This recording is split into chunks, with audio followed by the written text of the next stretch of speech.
नमस्कार मित्रों, मैं आपका astro friend astro Om Prakash astro divine light channel पे आपका बहुत बहुत हार्दिक अभिनंदन है मित्रों। जैसे कि आप हमारे इस ब्लैक बोर्ड में देख ही रहे होंगे कि आज हम एक अद्भुत और बहुत ही रोचक विषय को लेकर के आपके सामने हम आए हैं। लोगों की मन की बात कैसे जाने। जी हाँ मित्रों, हमारे मन में हमेशा ये जिज्ञासा जो है वो उत्पन्न होते रहता है कि सामने वाला व्यक्ति के मन में क्या चल रहा है, वो क्या हमसे किस तरह से वो बात करेगा, क्या वो हमसे गुस्सा से बात करेगा, क्या हम हमारे साथ वो बड़े ही शालीनता के साथ बात करेगा।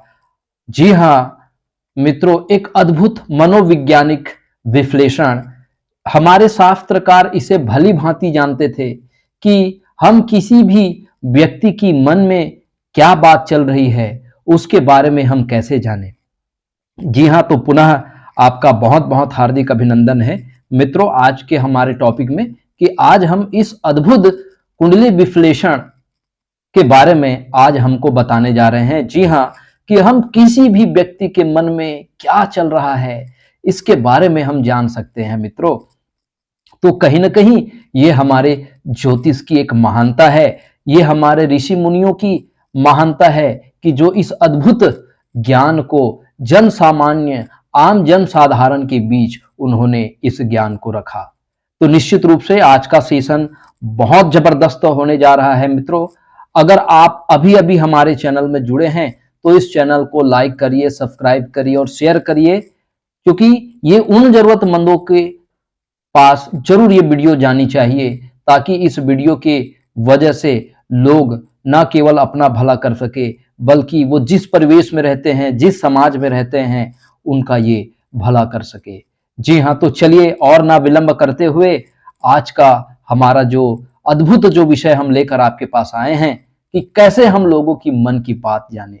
जी हाँ, आपको करना क्या है, आपको एक प्रश्न कुंडली बनाना है मित्रों। प्रश्न कुंडली से आशा यह है कि कोई भी जातक आपके पास यदि कोई प्रश्न पूछने के लिए आता है या कोई काम के प्रयोजन से आता है और यदि आप उस व्यक्ति के मन की बात को यदि जानना चाहते हैं तो आप बहुत अच्छे ढंग से अपने आप को उस व्यक्ति के सामने प्रेजेंट कर सकते हैं। तो आइए हम इसी अद्भुत विश्लेषण के बारे में जो हमारे शास्त्रकारों ने हमारे लिए जो दिए हैं आज हम उसी का विश्लेषण करने जा रहे हैं मित्रों। तो प्रश्न कुंडली आपको या तो कोई सॉफ्टवेयर के इस्तेमाल से आप इसको बना सकते हो, जैसे एस्ट्रोसेज जो सॉफ्टवेयर आती है आप उसको डाउनलोड करके कोई भी समय का प्रश्न कुंडली, जैसे मैंने आज 5 मार्च 2023 का सुबह 10 बजे का मैंने प्रश्न कुंडली बनाया। ठीक है मित्रों, तो इस प्रश्न कुंडली में हमें इस तरह की ग्रहों की गोचर जो है वो हमको क्या हुआ, प्राप्त हुआ। जी हाँ, 10 बजे जो है वो गोचर में कौन सी राशि उदित हुई थी पूर्व क्षितिज में, 1 नंबर की राशि, इसलिए हम इसे लग्न में स्थान दिए हैं। चंद्रमा अभी जो है वो कर्क राशि में गोचर कर रहे हैं मित्रों, मंगल जो है वो वृष राशि में गोचर कर रहे हैं और गुरु तथा शुक्र महाराज ये मीन राशि में गोचर कर रहे हैं। कुंभ राशि में सूर्य, शनि और बुध जो है वो गोचर कर रहे हैं और तुला राशि में केतु महाराज गोचर कर रहे हैं। तो इस तरह से हम एक प्रश्न कुंडली उस समय का है ना 10 बजे का, प्रातः 10 बजे का आज हमने एक प्रश्न कुंडली बनाया। अब हम जानते हैं, मान लो कोई जातक हमारे पास किसी प्रयोजन से आया है या उसके मन में कोई प्रश्न है, तो हम कैसे जाने कि वो हमसे क्या पूछने आया है या अपने मन की कौन सी ऐसी बातें हैं जो हमसे वो शेयर करना चाहता है, या वो कौन सी अपनी समस्या है या कौन से काम से हमारे पास वो जातक आया है। तो आइए उसकी मन का हम मनोवैज्ञानिक रूप से विश्लेषण करते हैं कि किस तरह से ग्रहों के आधार, गोचर के आधार, किस तरह से लग्न और चंद्रमा की स्थिति के आधार पर हम उस व्यक्ति के मन की बात को हम जान पाएंगे। जी हाँ मित्रों, ये अद्भुत कुंडली विश्लेषण का सेशन है। एक बार पुनः मैं आप सभी का हार्दिक अभिनंदन करता हूं। अब यहां पर 2 मुख्य बातें आपको सबसे पहले नोट डाउन करना है। सबसे पहला है लग्न। लग्न की राशि कौन सी है, तो ये लग्न है मित्रों। ये लग्न की राशि कौन सी है? 1 नंबर की राशि, और 1 नंबर की राशि को हम कहते हैं मेष राशि, और इसका स्वामी क्या है? मेष राशि का जो स्वामी है वो मंगल है। अगर आप हमारे पिछला वीडियो बेसिक एस्ट्रोलॉजी का सेशन यदि आप देखेंगे तो इसमें हमने बताए हैं मित्रों। तो 1 नंबर को मेष राशि कहते हैं और इसके राशि स्वामी को कहते हैं मंगल, तो हमने यहां पर मंगल को लिख लिया मित्रों। दूसरा है लग्नेश का नक्षत्र। अब हम देखते हैं मंगल। अब ये मंगल कहां पर बैठा है मित्रों? अब ये मंगल दूसरे भाव में बैठा है। अब ये मंगल दूसरे भाव में बैठा है तो 23-24 डिग्री में बैठा है। तो 23-24 डिग्री में अगर ये दूसरे राशि में अगर ये स्थित हो तो कौन से नक्षत्र में होता है? मृगशिरा नक्षत्र में होता है, जिसका स्वामी होता है मंगल। जी हाँ मित्रों, तो हम उस लग्नेश का स्वामी यहां पर मंगल है, तो हम यहां पर मंगल को भी लिख लिए। यहां तक लिखने के पश्चात अब हम चंद्रमा के बारे में विचार करते हैं। तो हमारा चंद्रमा कहां है? हमने लग्न और लग्नेश की स्थिति के बारे में विचार कर लिया, ठीक है। अब हम चंद्रमा के बारे में विचार करते हैं। तो चंद्रमा कहां बैठा है? चौथे भाव में बैठा है। चंद्रमा चौथे भाव में, और कौन सी राशि में बैठा है? कर्क राशि में बैठा है। और कर्क राशि, तो हम उस चंद्रमा का जो स्वामी है उसको हम लिख लेते हैं मित्रों। अब यहां पर दोनों के बारे में हम बात करते हैं। एक तो लग्नेश की स्थिति के बारे में इस गोचर कुंडली में, और दूसरा है चंद्रमा की स्थिति के बारे में। अब देखते हैं लग्नेश कौन कौन से भाव का ये स्वामी है, हम उसको देखते हैं, या उस लग्नेश का संबंध कौन कौन से भाव से है। जी हाँ मित्रों, तो लग्नेश पहला भाव, हमने यहाँ पहला भाव लिख दिया, पहला घर, क्योंकि ये पहला भाव है। लग्नेश जो है वो मंगल है, तो मंगल का कहां संबंध है? पहले भाव, क्योंकि मेष राशि का स्वामी मंगल होता है, इसलिए हमने पहले भाव को लिखा। दूसरा भाव क्यों लिखा?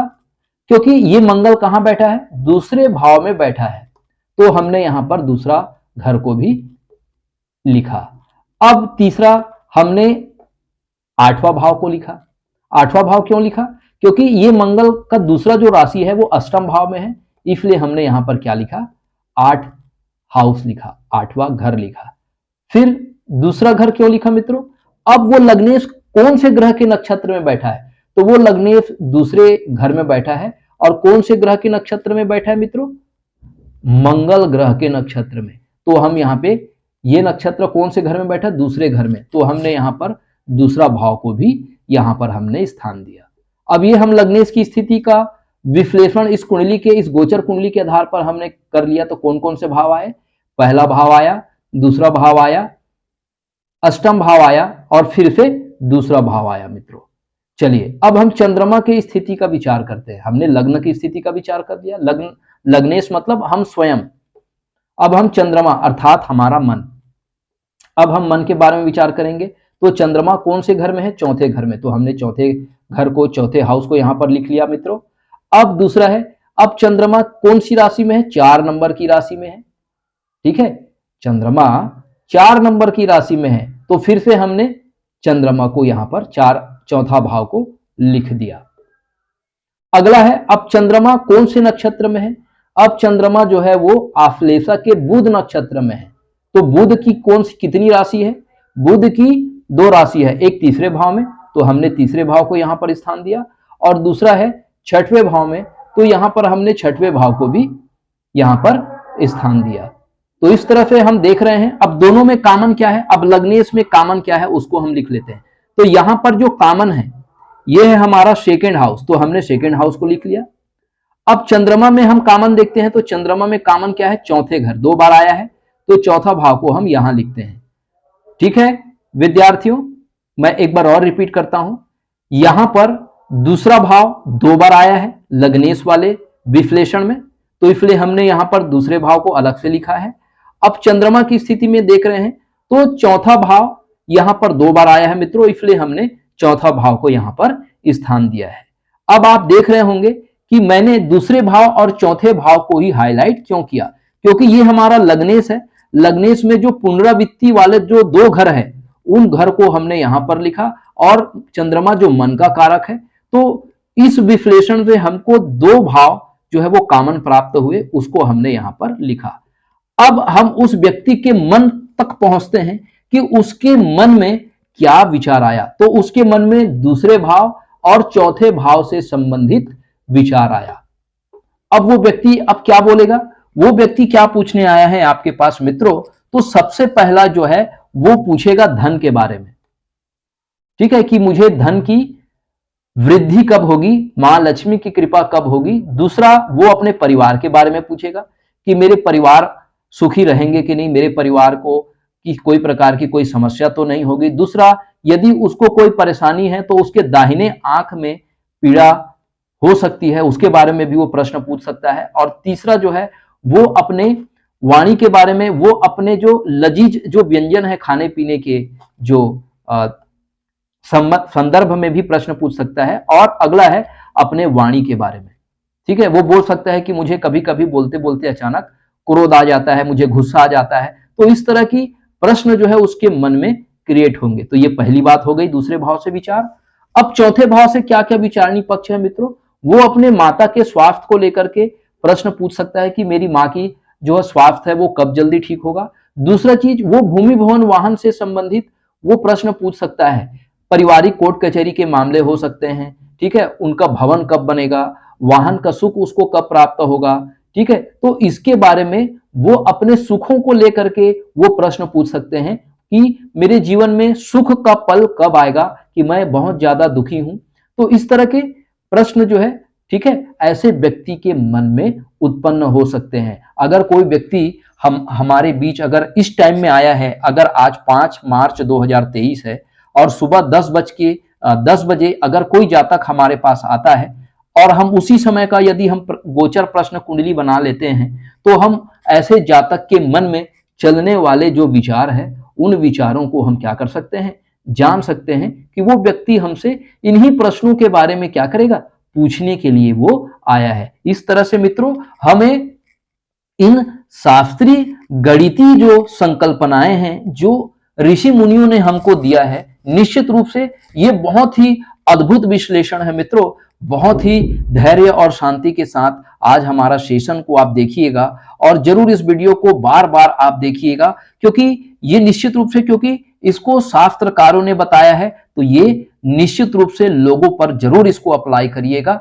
इससे हम लोगों की जो मानसिकता है उसको हम जान करके यदि हम कार्य करें तो हम अपने कार्यों में जरूर सिद्धि जो है वो प्राप्त करेंगे। हमें कोई भी कार्य में असफलता प्राप्त नहीं होगी। यदि हम ज्योतिषी के कार्य से जुड़े हुए हैं तो ये तो हमारे लिए सबसे महत्वपूर्ण विषय हो जाता है मित्रों, कि यदि कोई व्यक्ति आया है और उसके बिना पूछे यदि हम उनके मन को पढ़ ले और उसके मन को पढ़ने के बाद उनके मन में जो चल रहे हैं वो विचार को यदि उनको बता दे, तो निश्चित रूप से यकीन मानिए मित्रों कि आप एक आदर्श ज्योतिष जो है वो बन गए और वो व्यक्ति आपसे इतना ज्यादा प्रभावित होके जाएगा कि वो पुनः 2-4 लोगों को और साथ में लेके आएगा। वो स्वयं प्रचार प्रसार करेगा आपका मित्रों। और एक सफल ज्योतिष होने का यही सबसे बड़ा मूल मंत्र है। यदि कोई जातक पुनः दोबारा आपके पास कोई चीज को पूछने के लिए आ रहा है तो यकीन मानिए ये एक ज्योतिषी का सबसे महत्वपूर्ण पल होता है, उसकी सफलता का ये समय होता है। और उस ऐसे जो ज्योतिष है, ज्योतिष जो गणना करने वाले जो मर्मज्ञ है, उनको निश्चित रूप से माँ भगवती, भगवान विष्णु, इनकी कृपा प्राप्त होती है। और ये जितना ज्यादा लोगों के लिए सेवा करते हैं और जितना ज्यादा इस शास्त्रीय उपायों को ज्यादा से ज्यादा लोगों के भलाई के लिए वो प्रयोग करता है, उसका ज्ञान, उसका अनुभव और उस पर दैवी कृपा जो है वो बनी होती है। जी हाँ मित्रों, यदि आप हमारे चैनल में नए हैं तो हमारे चैनल को लाइक करिए, सब्सक्राइब करिए, शेयर करिए मित्रों। यदि आपके मन में कोई प्रश्न है, यदि आपको इसी तरह का, अगर आपको अपना कुंडली विश्लेषण कराना है, आपको किसी के मन के बारे में अगर जानकारी प्राप्त करना है, तो हमारे दिए गए डिस्क्रिप्शन बॉक्स पर हमारे व्हाट्सएप नंबर पर जरूर आप संपर्क करिए। आप के मन में यदि कोई सुझाव है तो हमें जरूर प्रदान करिए, क्योंकि आपका सुझाव हमें प्रेरणा प्रदान करते हैं मित्रों। यदि आपको हमारा यह कार्य पसंद आता है, इसे और ज्यादा से ज्यादा उन जरूरतमंद लोगों तक जरूर शेयर करिए, ताकि इस ज्ञान के महायज्ञ से वो अपने जीवन को सफल बना सके। आप अपना कीमती समय हमारे इस चैनल को दिए हैं मित्रों। आपका बहुत बहुत साधुवाद, बहुत बहुत आभार। नमस्कार मित्रों।